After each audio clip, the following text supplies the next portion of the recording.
Seguimos en vivo en todas las tardes por el 9. Ya tenemos a Carlos Belloso sentado acá. Hola, Carlos. Bravo, bravo, bravo, bravo, bravo, bravo.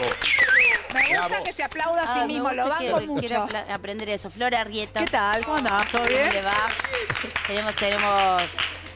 Hay otros invitados, tenemos un programa muy interesante. Lo primero que quiero hacer es ir al móvil.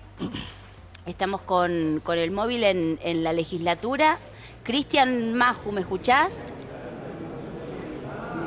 Hola Maju, muy buenas tardes. Así es, ya apostados en la legislatura porteña desde temprano, porque a las 11 de la mañana se abrieron las puertas para que la gente, el público en general, pueda despedirse de la periodista del Grupo Clarín, Débora Pérez Volpin, una mujer que hasta último momento mantuvo siempre su sonrisa, que trascendía la pantalla de cada día a la mañana, que a último momento quiso apostar con colaborar con la gente, por eso se dedicó a la política y asumió como legisladora de la ciudad.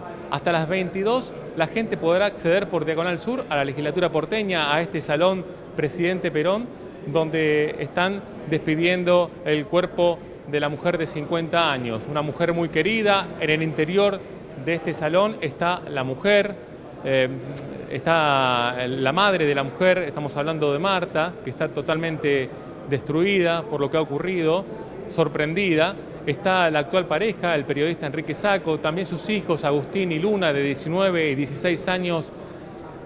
Y por último también está su expareja, Marcelo Funes, con su actual mujer, la periodista Melina Fleiderman. Han llegado muchas personalidades importantes, desde lo político, el jefe de gobierno porteño Horacio Rodríguez Larreta, también Diego Santilli, el exministro de Trabajo Carlos Tomada, el Coti Nosiglia, Ricardo Alfonsín, entre otros, y por supuesto Martín Lustó. Ninguno de ellos quiso acercarse hasta este lugar para hablar con los medios de prensa, pero están en todo momento con la familia brindándole el respeto. También, obviamente, amigos y compañeros de trabajo de Débora, estamos hablando de Luis Otero, también de María Laura Santillán, entre otros, y gente que la conocía desde hace mucho tiempo y le vino a rendir sus respetos, como el caso de Quique Wolf, entre otros también, que tiene una amistad con Enrique Sacco, quien fuera su pareja durante 6 años. Te digo que hay mucha incesante gente, el ingreso ¿no? de la gente. Sí, por momentos llegó hasta una cuadra de cola. En general siempre se mantiene en 500 metros la fila, van pasando de a 10 personas, todos pueden despedirse como quieren. Ustedes ven detrás mío que hay algunas personas todavía que están por ingresar. Si ustedes quieren podemos hablar con ellos para ver las sensaciones y por qué han llegado hasta este punto. Eso lo definen ustedes de acuerdo al tiempo que tenemos. Hoy en día la gran duda de la familia es saber si hubo mala praxis o no con respecto a Débora Pérez Volpin en el sanatorio La Trinidad, que hasta el momento no está confirmado. Si bien la autopsia, los resultados preliminares dijeron que hay cortes y también perforaciones en la zona del estómago y del esófago, no está confirmado si hubo un falso diagnóstico, un diagnóstico erróneo para realizarle, por ejemplo, esta endoscopía, o si mismo el estudio, la endoscopía, no se realizó correctamente. Pero eso todavía no vamos a poder saberlo, Maju, porque está la causa en secreto de sumario, caratulada como homicidio culposo.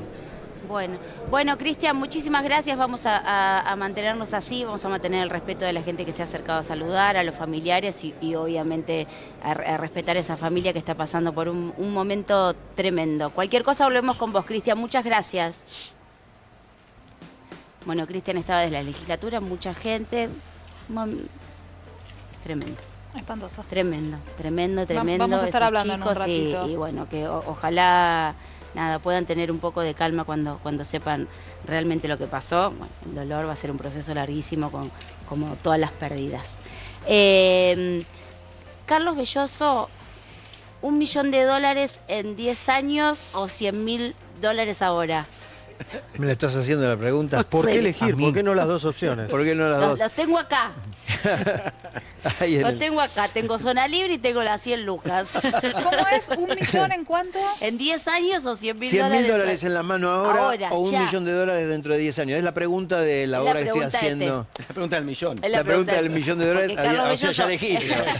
Imagínate. Carlos está haciendo una obra que es como se llama el test. test. Es una pregunta que empieza la obra con esa pregunta y somos amigos en una cena y en un momento se pone muy picante porque el tema empieza como un test y un juego y empiezan como a emerger esas historias personales con respecto a la plata, con respecto a la espera, con respecto a las ansiedades y poco a poco se va...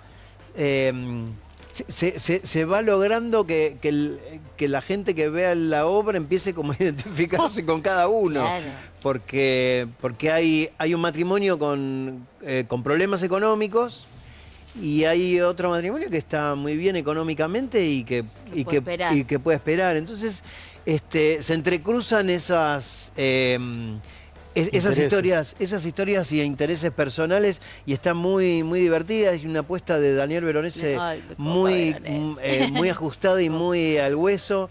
Y bueno, en Jorge Suárez, Viviana Sacone, María Zubiri son... ¿Sos el pobre o sos el...? Yo soy el que tiene mucha guita, como siempre. El que puede esperar. Están disfrutando mucha obra, ¿no? Escuchame. Claro, por lo menos una hora y media. No tuviste que hacer ningún personaje. No, Podés estoy esperar, bárbaro. Estoy bárbaro. Bueno, como todos acá, bienvenidos, Carlito. Sí. Se alegra que hayas venido a Gente esta como reunión. Gente como uno. Toda gente realmente que puede esperar. Y lo bueno es que es un test que uno lo puede seguir en YouTube, que es en las redes o en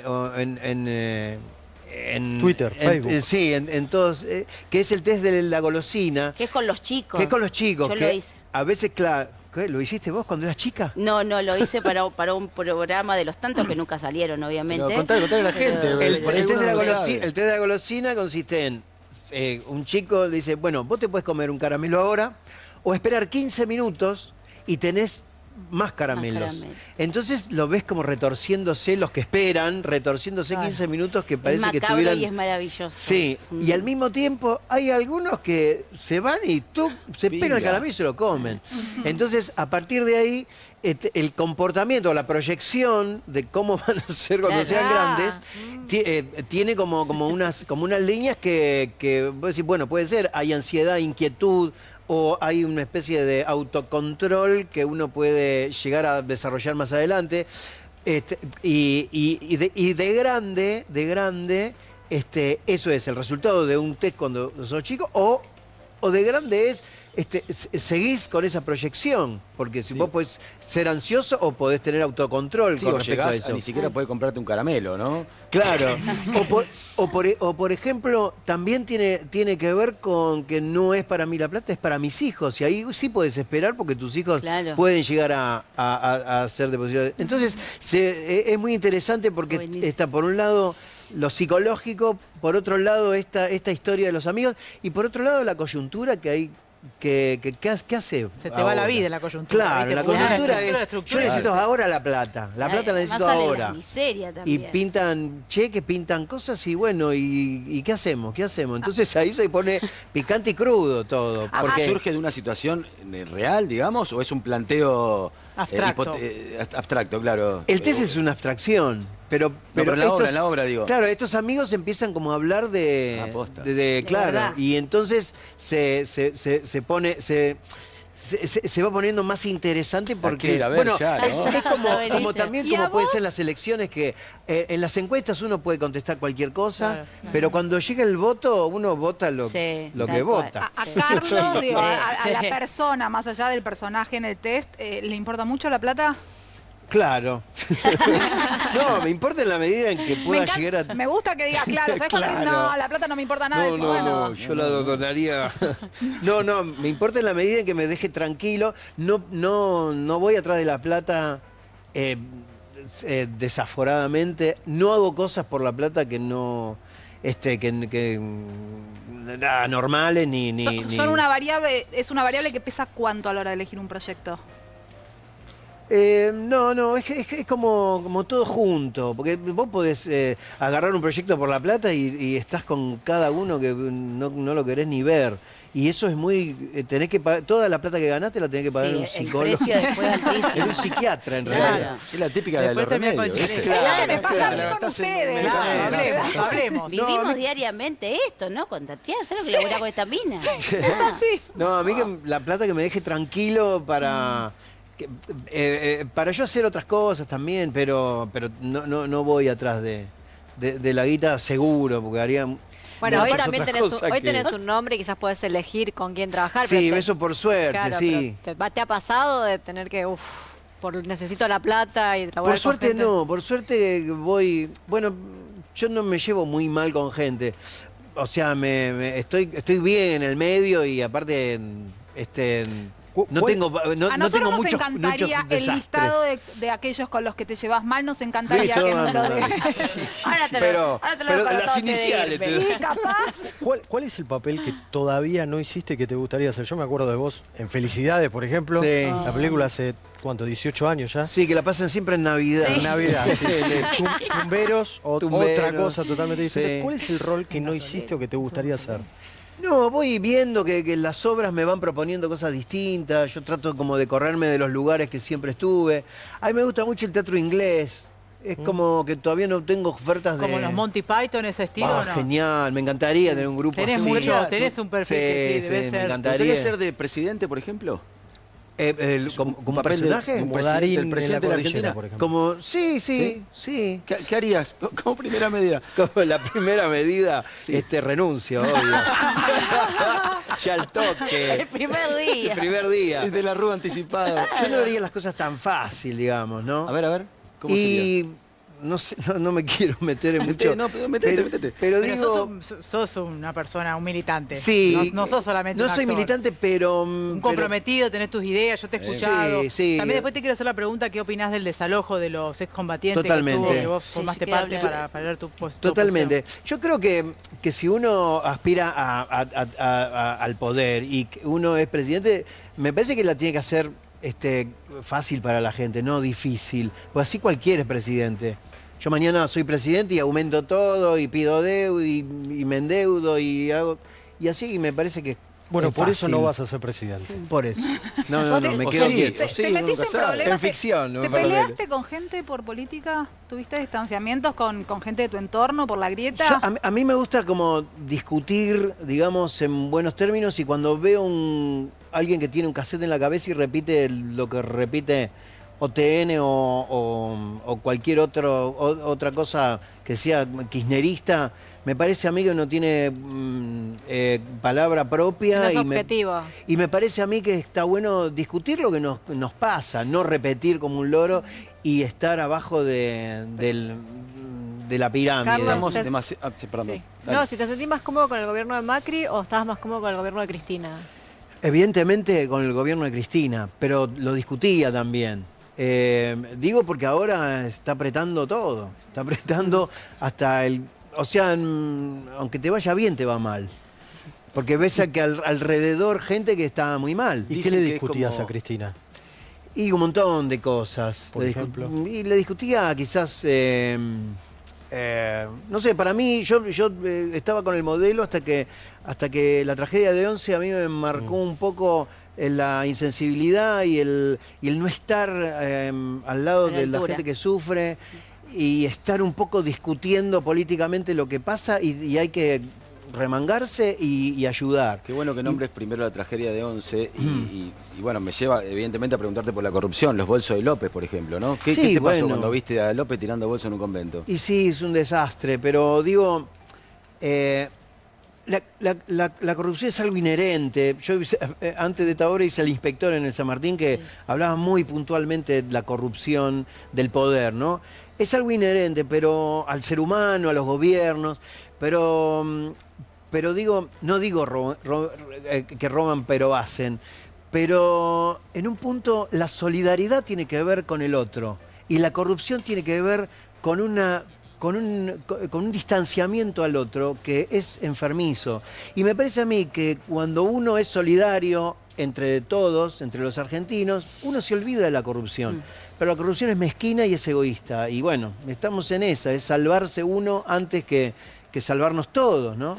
Carlos, vos levantaste una bandera muy importante que tenía que ver con los soldados que habían sido embarcados, pero no llegaron a la isla, que estuvieron durante mucho tiempo pidiendo por sus derechos. Yo por soy lo menos un veterano. Vos sos un veterano. Yo soy un veterano no reconocido por el Estado. Eso, que estuvieron mucho tiempo en la plaza, por lo Sí. menos pidiendo ser escuchados, que la verdad que no lo hizo Cristina, no lo hizo Macri, y No ahora lo hizo. los desalojaron. Sí. ¿Qué, digamos, tenés algo para Bueno, decir? primero eso, es como hay que desalojarlo porque la plaza tiene que quedar linda y me parece a mí que hay que escuchar un reclamo que es un reclamo de 10 años enfrente de la Casa Rosada, que es un reclamo, es uno de los más antiguos reclamos sí. y de larga permanencia, porque 10 años 10 un reclamo años es que un no fue montón. escuchado es indignante.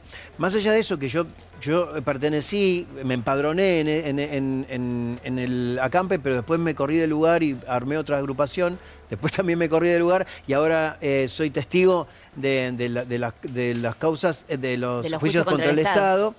Que me parece a mí como que es una vía que más o menos nos aliviana un poco el tema. El 2 de abril, cuando uno dice, bueno, yo estuve en una guerra, nadie viene a reconocerme y lo que pasa el 2 de abril me pasa a mí internamente y a todos los que estuvimos en el litoral marítimo, que por un decreto anticonstitucional en la época de Menem de Cavallo, corrió el Teatro de Operaciones a 200 Villas Marinas y por un asunto de plata nos dejó afuera de un plumazo. Gente que estuvimos ahí con 18 años y no estuvimos en otro lugar y fue...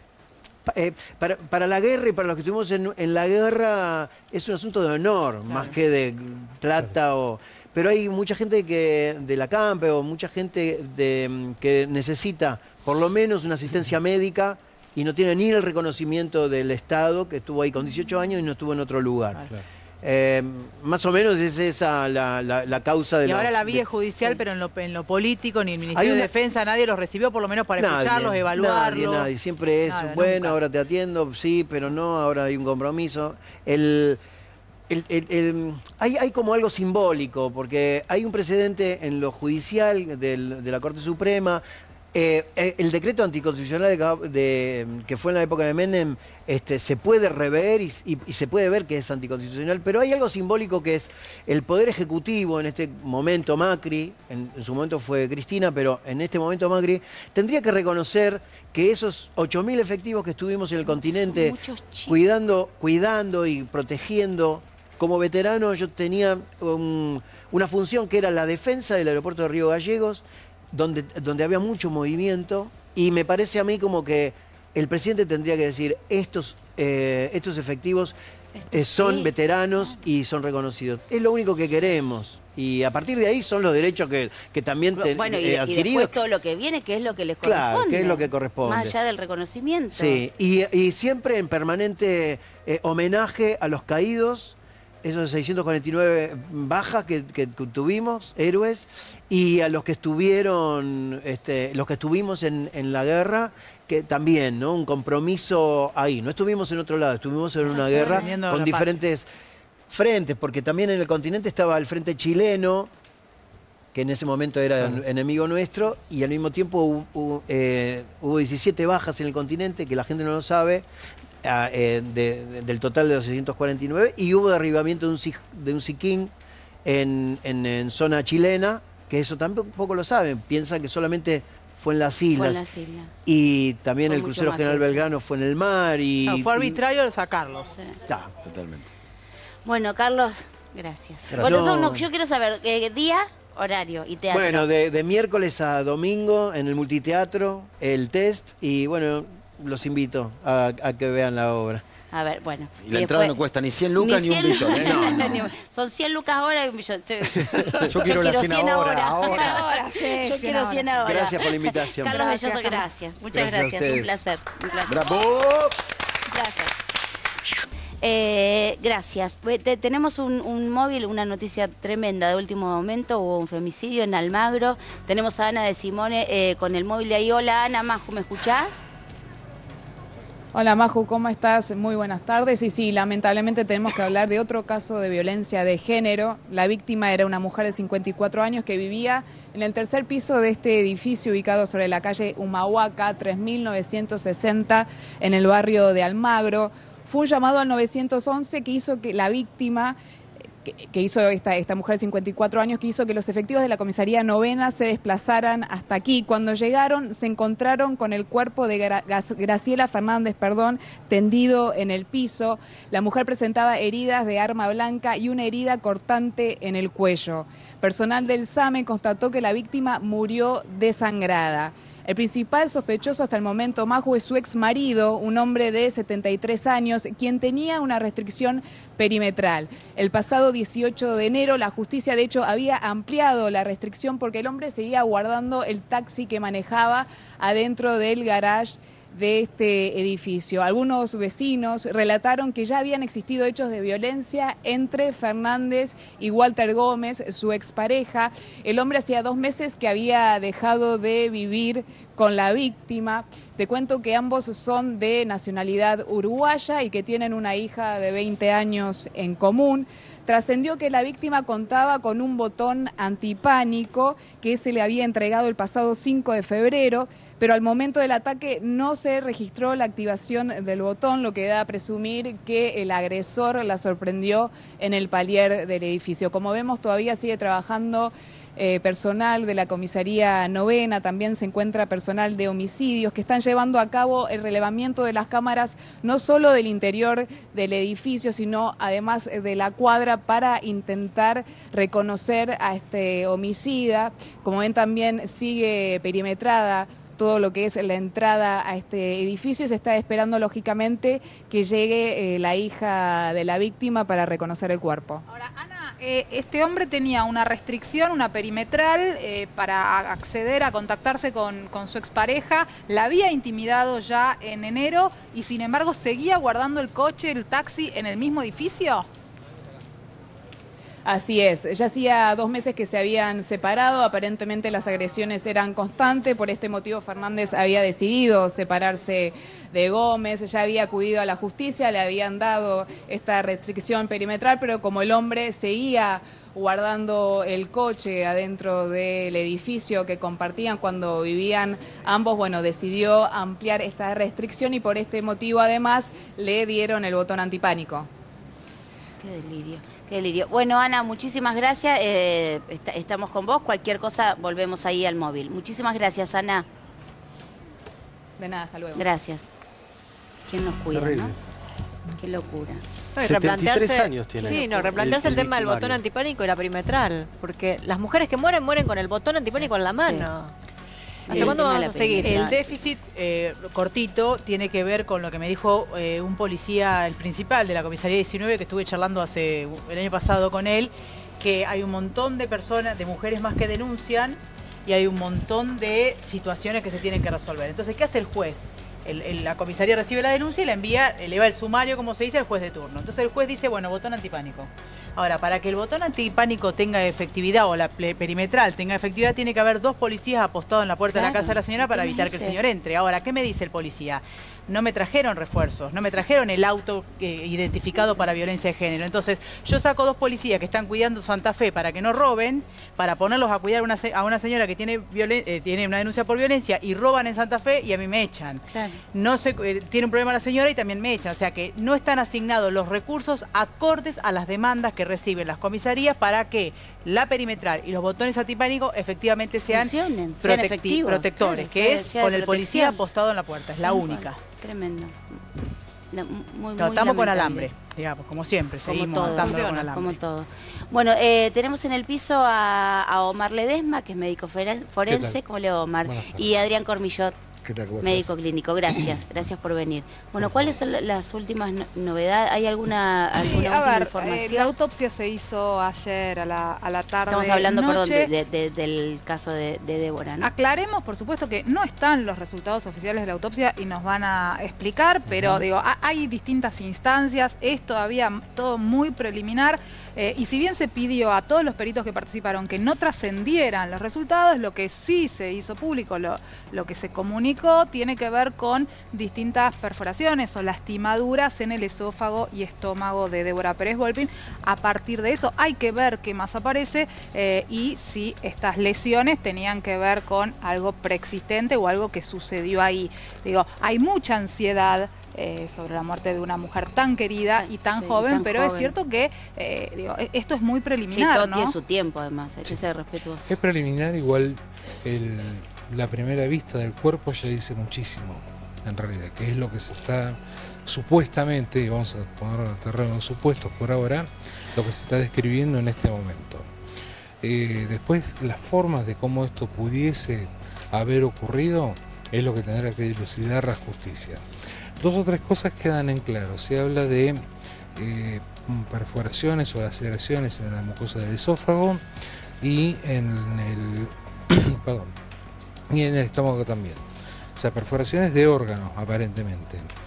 Si es en el estómago, una perforación que puede ser, por ejemplo, hasta por una úlcera, no hablemos de un procedimiento médico. ¿Puede haber sido anterior y que no se supiera? Puede ser preexistente, pero la persona normalmente ya tendría síntomas que hubieran motivado la consulta previa. ¿Esa puede ser la consulta de Débora? ¿Se sentía mal por ese tipo de hubiera tenido, y el doctor creo que lo puede... Claro, lo que dice el doctor, que si hubiera sido una úlcera de estómago, se presenta de otra forma el cuadro. No es un dolor, se presenta como un dolor silente que puede esperar un día. Si es una úlcera perforante de estómago, va directamente a quirófano. Eso que no, porque de hecho tiene 1 hora de sobrevida del momento de la entrada. No hay endoscopía para hacer en ese caso. Pero en el caso de si uno sospecha una úlcera, lo que está contando, doctor. Si uno sospecha una úlcera, las manifestaciones son diferentes y son manifestaciones que van creciendo a lo largo del tiempo. La úlcera, más de una vez no olvidemos que es solamente el punto de partida o el punto de diagnóstico después de, por ejemplo, un tumor gástrico. ¿Y una endoscopía puede provocar una perforación en el estómago? Es muy difícil que la provoque, no es imposible. Estamos hablando de una estructura muscular, que es el estómago, o sea que tiene un epitelio que lo recubre por fuera, pasa, digamos, en un espacio virtual, porque está todo apretado, pegado a la columna, y tiene una capa muscular muy importante de músculos que van en sentido horizontal por un lado y longitudinal por el otro para permitir los movimientos de la deglución, desde que uno traga la comida hasta conducirla activamente, no solamente por ley de gravedad, hasta el estómago y que comience, o que continúe, mejor dicho, todo el proceso digestivo. ¿El esófago pasa lo mismo o es más débil? Lo del esófago es distinto, ¿no, Doc? El esófago es diferente en este caso. Acá, si hubo una perforación gástrica, podemos tener una peritonitis que es casi fulminante, lo que hablábamos antes. En el esófago, una perforación va a dar necesariamente una mediastinitis, si es en la cara anterior sobre todo. ¿Qué significa? La inflamación de todo el mediastino. El mediastino es un espacio virtual donde están contenidos todos los grandes vasos que salen del corazón y el corazón abajo. Tiene una forma que es aproximadamente como de un cubo con una pirámide arriba, para dar una idea muy general. O sea, cuando uno ve una placa de tórax, que todos hemos visto... Sería esto que se ve acá en el tórax. O sea, todo lo que está entre el corazón y los pulmones se llama mediastino. O sea, es un campo genérico. Es como un continente que está dentro del tórax, que no tiene aire, no tiene lo que decía el doctor, el espacio virtual, es que no hay nada. O sea, no hay nada que pueda ocupar ese espacio. Cuando le ocupa el aire o una infección del esófago, se produce lo que decía. Se produce una mediastinitis, que es un cuadro gravísimo de tratar. Es un cuadro con muy alto índice de mortalidad. Ahora bien, también se había hablado, y lo pongo nuevamente en el terreno de potencial, algunas versiones lo daban como cierto, otras no lo mencionaban, el hecho de que había habido un neumotórax o un hemoneumotórax, o sea, la acumulación de sangre o de aire y sangre dentro de las cavidades pleurales. Para poner un ejemplo de lo que es la cavidad pleural, trabaja como para preservar el pulmón, como el empacado al vacío, y es flexible, en tanto es flexible la caja torácica de uno. Entonces se expande eso y por vacío el pulmón se infla. Es como poner un globo dentro de un frasco, digamos. El pulmón se infla en ese momento. Cuando uno relaja y las costillas vuelven a su posición, costillas, vértebras, vuelven a su posición, se desinfla. Si hay una mediastinitis, las dos paredes laterales más grandes de mediastino, que son las dos más grandes en superficie, las dos son las pleuras viscerales que decimos nosotros, o sea, las que están hacia adentro, las que están en contacto con el resto de los órganos. Si hubo entrada de aire o de sangre o sangrado propio dentro de la pleura, está indicando que puede haber habido una perforación, pudiera haber existido eventualmente una mediastinitis, pero también hubo un hemoneumotórax, o sea, entrada de aire y sangre, vuelvo a repetir, pero sobre todo algo que fue cataclísmico o fulminante para que las maniobras de reanimación no dieran resultado. Claro, porque no respondía. Hay algo que también es muy importante. Perdón, ¿no necesariamente provocado por la endoscopía o sí? Creo que va a haber que ser muy cauto en eso y todavía no estamos en condiciones de poder afirmarlo. Sí estuve escuchando montones de gastroenterólogos en estos últimos días, que con justo motivo además, si bien la ciencia ha llevado mucho tiempo para llegar a este progreso, una inducción anestésica o una sedación parcial para generar confort durante el proceso mínimamente invasivo, que es la endoscopía. No necesariamente no puede tener complicaciones, ninguna droga es 100% inocua, y ningún procedimiento, por mínimamente invasivo que sea, no es un procedimiento que tampoco sea 100% inocuo. Ahora, Cormillot, ¿cómo se realiza la endoscopía? O sea, el porcentaje que termina mal una endoscopía es minúsculo, mínimo. Es importante saber eso porque la endoscopía es un procedimiento que se hace muy comúnmente, claro. O sea, de la sospecha de gastritis se indica muchísimo, ¿no? O sea, la endoscopía es básicamente la introducción de un tubo con una camarita, ¿no? Y un detalle importante... Y el médico lo está viendo, lo que está haciendo, todo el trabajo lo está observando. Todo se ve en una pantalla como la que tenemos acá, es un monitor, donde se va observando cómo entra el tubo, pero se insufla aire. O sea, vos para poder abordar el esófago pensás que es como una media, o sea, se expande cuando entra un pie o cuando pasa comida. Entonces vos para poder pasar el tubo y ver las paredes del esófago, tenés que meterle aire. O sea, según lo que se comenta, yo no tengo la menor idea, no tengo ninguna información al respecto que me hayan comentado a mí, pero lo que yo he escuchado sobre las lesiones es que, lo que decía el doctor, lo de la mediastinitis, o sea, si vos tenés una lesión en el esófago, metés el endoscopio, que normalmente se coloca por el esófago, el paciente sedado, se llega al estómago, se da la vueltita, se mira todo, y después se mira un poquito por el duodeno, que es la primera porción del intestino. ¿Cuánto tiempo dura la endoscopía? 5 o 10 minutos. O sea, vos tomás dos pequeñas biopsias, que son las de rutina. Vamos a ver los 3 casos, ¿no? Doctor, tengo sospecha de gastritis, te manda tu doctor, tu médico clínico, dice, bueno, hacete una endoscopía tal día, en tal lugar, sin ningún tipo de urgencia. El caso número 2 es ella con un cuadro abdominal que ingresa a una clínica con sospecha de algo abdominal, o sea, siempre uno descarta el intestino, el hígado, uno lo va descartando y después sigue la endoscopía digestiva. Ya tenía estudios hechos, estaba internado un día previo. Me disculpan un segundito porque tengo la comunicación, la comunicación telefónica con el abogado del anestesista. Eduardo, ¿qué tal? ¿Cómo le va? ¿Me escucha? Sí, perfecto. Gracias, Eduardo, por atendernos. Sé que hizo un esfuerzo especial. Eduardo, cuénteme cuáles son las conclusiones, qué es lo que pasó. Bueno, acá lo que pasó durante el estudio es muy corto, muy simple. Comienza el estudio y en la forma normal se la seda con una droga que es hipnótica, o sea, son, como decían, no son drogas para una anestesia profunda.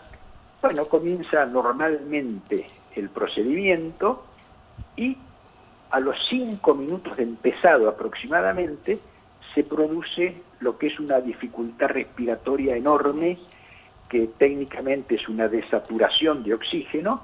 Cae la saturación de oxígeno, o sea que la dificultad respiratoria es muy grande y esto se produce en forma abrupta.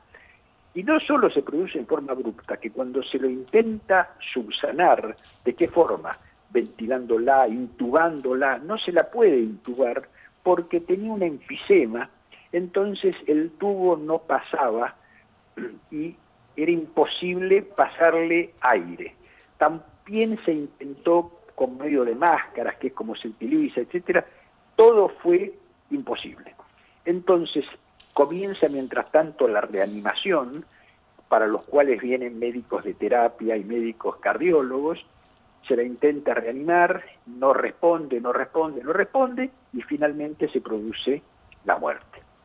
Bueno, cuando eso pasa, la anestesista se pregunta, si yo hice todo bien y realmente cumplí el protocolo absolutamente, realicé todas las maniobras que había que hacer, di las drogas que había que poner, etcétera, ¿por qué se murió?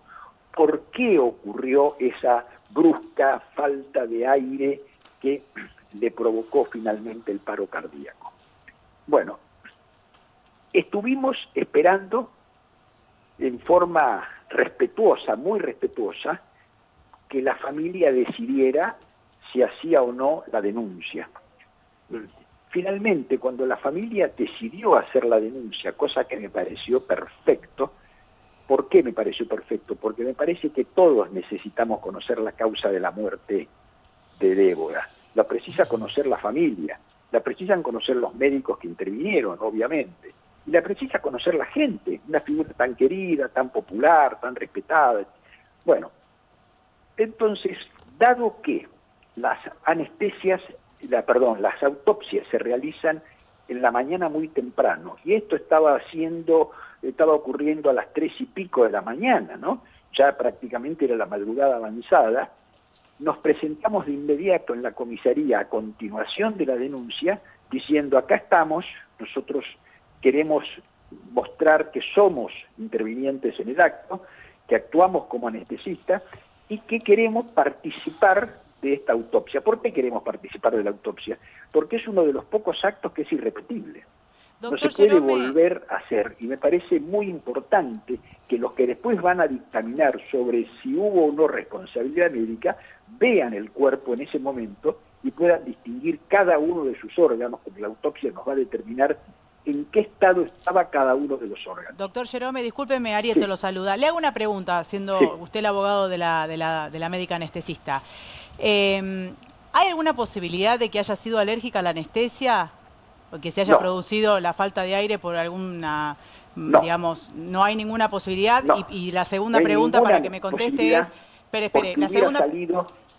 hubiera salido en la autopsia, cualquier circunstancia de ese tipo lo hubiera mostrado en la autopsia. No hay posibilidad. ¿Y hay alguna posibilidad de que se detecte previamente si alguien es alérgico a algún medicamento antes de hacer una sedación? ¿O eso es prácticamente imposible? Bueno, es tal... En términos preventivos, ¿no? Que va a contestar un médico más que yo, pero yo lo he escuchado. Es tal la amplitud de las posibilidades de alergia que tiene una persona que realmente es prácticamente imposible hacer esos test nunca. Pero bueno, pero no es el caso este. No es el caso este, que no hizo una reacción alergénica a la anestesia, que hubiera sido otro, el derrotero, otras circunstancias se hubieran pasado, no estas que pasaron. Bueno, Eduardo, muchísimas gracias por la comunicación. Muchas gracias. Gracias a ustedes. Adiós. Gracias. Eduardo Jerome es el abogado de la médica anestesista. ¿Estás de acuerdo vos, Adrián, con que no se puede chequear la...? No, en general hay algunas algunas drogas que son más alergenas, ¿no? Que puede ser, por ejemplo, cuando haces un estudio de contraste, viste que a veces te piden una pequeña reacción alérgica, o algunos antibióticos. En el caso del propofol no hay estadísticas que sean. No hay estadísticas que puedan ya decir, cuidado con el propofol, hagamos un estudio previo. Porque puede haber gente alérgica. Aunque yo quiero aclarar algo ahora, ¿no? Según le contaba el relato, o sea, la dificultad para entubar y todo lo demás da como una mediastinitis, un neumo de mediastino. Pero decir que es imposible que haya habido una reacción alérgica me parece demasiado, ¿no? Porque las posibilidades son muy amplias. No puedes asegurar algo tan taxativo sin saber realmente qué pasó. La medicina es el terreno de lo no posible o no ocurrible. Claro, exacto. Pero no de lo imposible, no de los absolutos. Probable o poco probable, pero no puede ser. Claro, pero no ¿Y usted qué le parece, doctor? Digamos que a lo mejor no a la droga anestésica u otra situación. Primero me gustaría referirme a las palabras del doctor Jerome, que con mucha sapiencia y en la situación en la cual se encontraba su obra defendida, la anestesióloga, lo único que hace como buen abogado y ella como buena ciudadana es ponerse a derecho. Sí, a disposición. No es ni más ni menos, es ponerse a disposición de la justicia. O sea, fijar domicilio, decir, yo participé, yo estuve, yo puedo aportar pruebas. Pero Doc, ¿es común eso? Que alguien del equipo vaya por su cuenta a autoimputarse, aparte no está imputado. Esto es importante, ¿no? Porque realmente, o sea, tomar parte, no sé cómo legalmente cómo se refiere, pero yo por lo menos no he visto estos casos en no puede haber una autoimputación. O sea, no, sí puede haber, pero no es, digamos, si usted formó parte de un equipo, me pienso en esto como abogada en este sentido, digo, si yo, digamos, hice las cosas bien y seguramente va a haber una causa judicial, me van a citar y me iré a, digamos, cuando me citen, iré y trabajaré para demostrar que lo hice bien.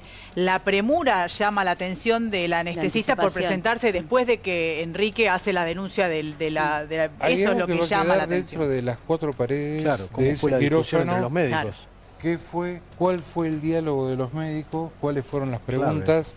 ¿Cuáles fueron las respuestas? Y mientras tanto, ¿cómo fue la observación e intervención sobre ese proceso dinámico de pasaje de la vida a la muerte? Bueno. Dinámico es importante porque es un proceso largo. Sí. Y algo importante que quiero aclarar, en el cual se está sacando de lado la sedación, ¿no? Que pudo haber sido o no pudo haber sido la sedación, pero el anestesista también, por eso tal vez esta cosa de ponerse a derecho tan rápido, es la responsable de la reanimación del paciente. O sea, es la responsable de poder haber intubado o no al paciente, que hace la diferencia entre la vida y la muerte, que usted sabe, Doc, tal vez la intubación es la capacidad de poner un tubo para que llegue oxígeno a los pulmones, que tal vez haya sido una cosa imposible de realizar o poco probable, ¿no? Por un enfisema dijo que es posible que porque si está todo el eso es lo que quería explicar justamente, el tema del enfisema.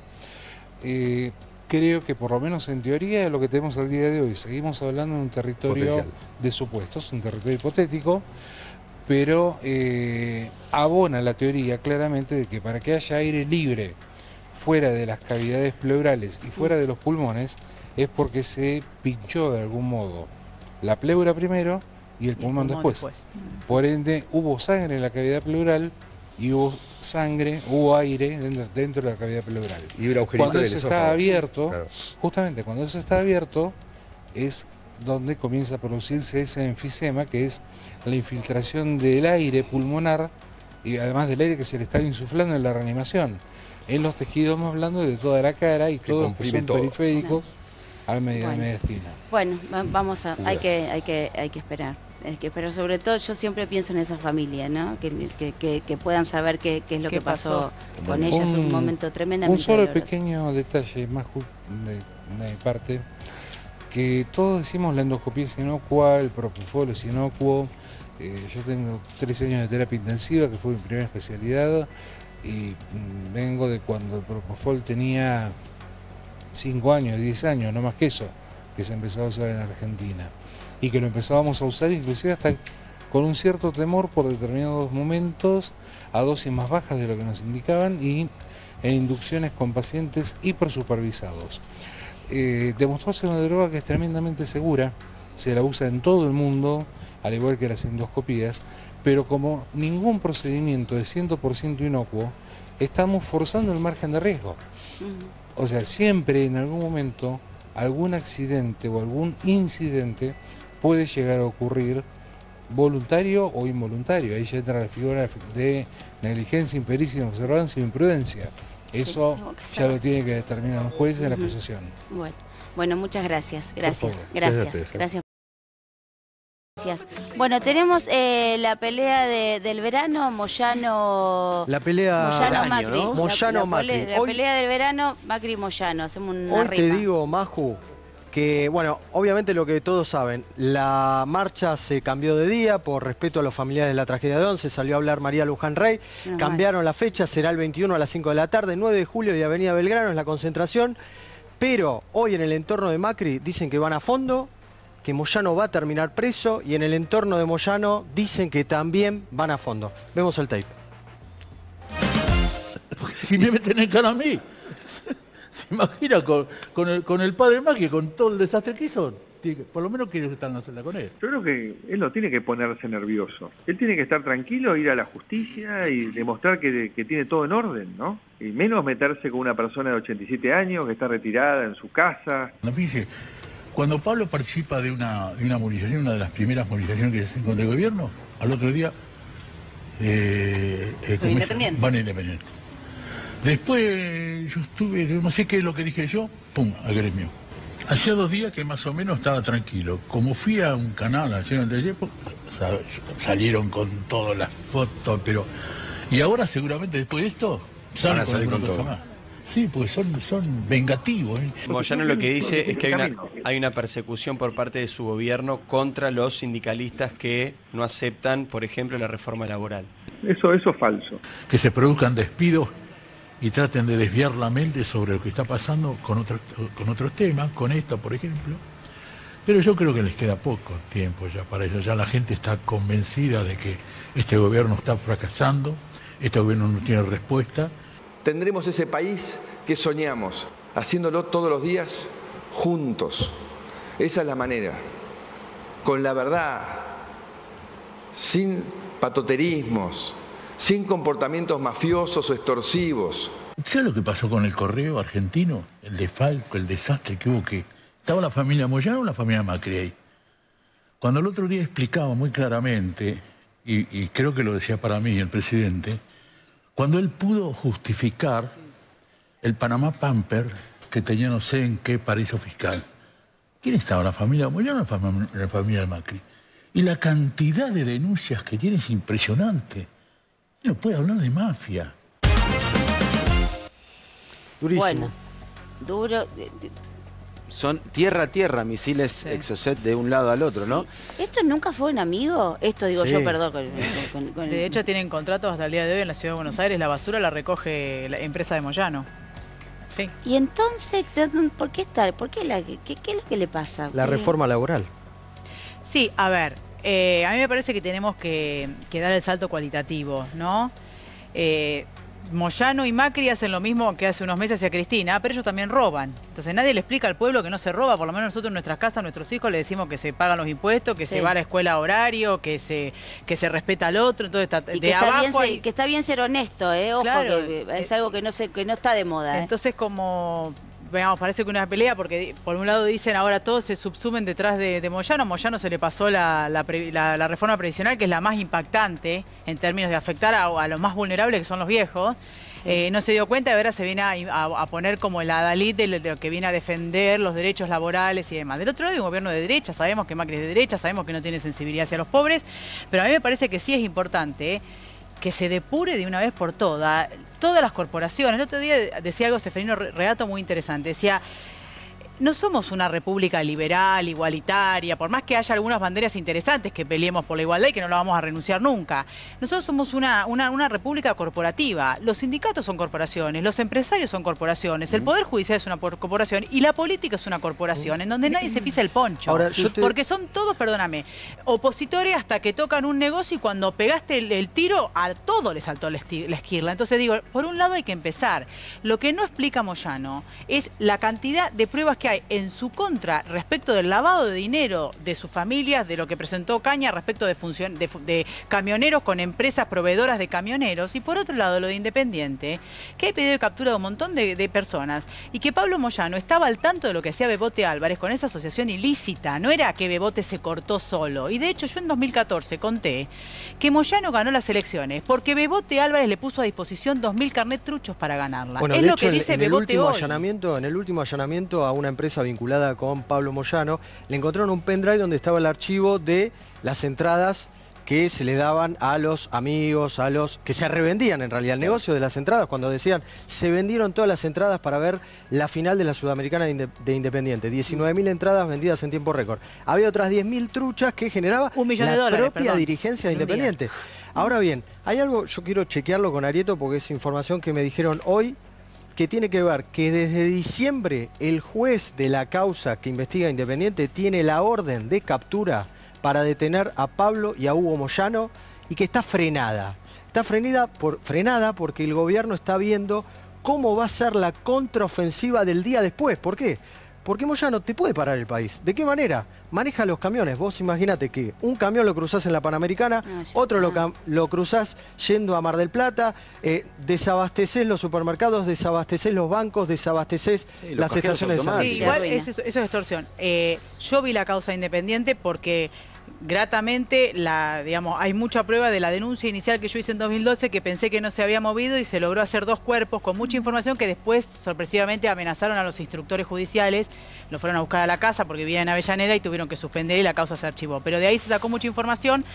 No, creo que hay 8 pedidos de detención y hay barras que están todavía con pedido de captura, como por ejemplo Pachi Dáquila. Pachi Dáquila es una persona que cuando lo capturen va a demostrar el vínculo con Moyano. ¿Hay alguna forma lícita de que Moyano tenga lo que tiene y el nivel de vida que tiene con su Primero trabajo? por el tema de los camioneros, de la obra social y de toda la malversación de fondos de los trabajadores, porque la millonada que dice yo manejo 10.000 millones por año, es todos los trabajadores que le sacan, gente que labura, por un lado. Y por otro lado, en Independiente, nada sucedía sin Moyano. De hecho, Pachi Dáquila yo lo tenía excluido y denunciado penalmente. Moyano en enero del 2013 lo llama a Cantero y le dice, Dáquila tiene que entrar porque es mi hombre. Ahora, Moyano puede parar el país si quiere. Sí, pero lo que nosotros tenemos que saber, dejarnos sin leche, sin pero carne, nosotros tenemos que saber como ciudadanos. Tenemos que saber como ciudadanos que si nosotros cedemos a la extorsión de Moyano, vivimos para siempre encarcelados en Moyano y nuestros hijos van a ser extorsivos de Moyano. ¿Moyano tiene más poder que Macri? Yo quisiera creer que no, yo soy opositora al gobierno de Macri. Ahora, Macri tiene la llave para decirle al pueblo que realmente ellos son el cambio que la gente votó, por eso ganaron. Si ellos ceden a la presión de Moyano, es Cristina hace 10 años. Flor, el tema es cuánto aguanta esa llave, porque es verdad. O sea, ¿podemos estar con el país parado 2 meses? Yo creo que no. No lo sé, me parece que hay que resistir, porque si no, es negociar con una pistola en la mesa. Yo creo totalmente en la resistencia y creo en que vos...